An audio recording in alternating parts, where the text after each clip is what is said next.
দীপাকে police officer বলে, আপনি যদি আমাদের সাথে কোঅপারেট করেন তাহলে আপনার সাজা একটু কম হবে। দীপা বলে, আমি চুরি করিনি, আর হাতটা আমার ব্যাগে কে রাখলো সেটা তদন্ত করে দেখুন।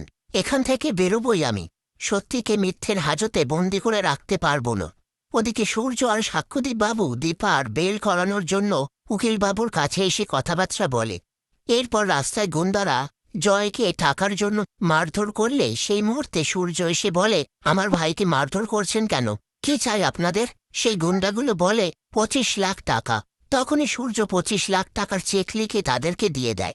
তারপর জয় সূর্যকে জড়িয়ে ধরে বলে, আমি এরকম ভুল কোনোদিনও করব না। এরপর সূর্য বলে, দীপার বেল করানোর জন্য কাল তোকে একবার থানায় যেতে হবে। চাবি তোর দায়িত্বে ছিল, তোকে সবটা বলতে হবে। তুই কোথায় ছিলিস সেই সময়?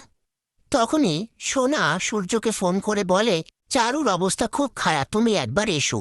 একথা শুনে সূর্য সেখান থেকে চলে যায়।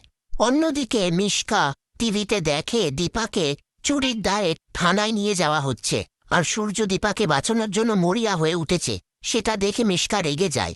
এদিকে সূর্য দীপাকে বেল করিয়ে দেয়, আর দীপা সূর্যকে জড়িয়ে ধরে। তারপর সূর্য বলে, তোমার এই বিপদই আমাদেরকে আবার এক করে দিয়েছে।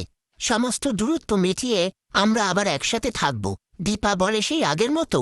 সেই সময় সোনা চারুকে নিয়ে এসে বলে, তুমি যেখানেই যাবে সেখানেই এরকম হবে, তোমার লজ্জা করে না? ঠিক তখনই সাক্ষ্যদীপ বাবু এসে দীপাকে বলে, উনি এখানে নেই। দীপা বলে, আমার মনে হয়েছিল ডাক্তারবাবু এখানে আছেন। সাক্ষ্যদীপ বাবু বলে, উনি ফিজিক্যালি প্রেজেন্ট না থাকলেও উনিই আছেন। জামিনের ব্যবস্থা উনিই করে দিয়েছেন।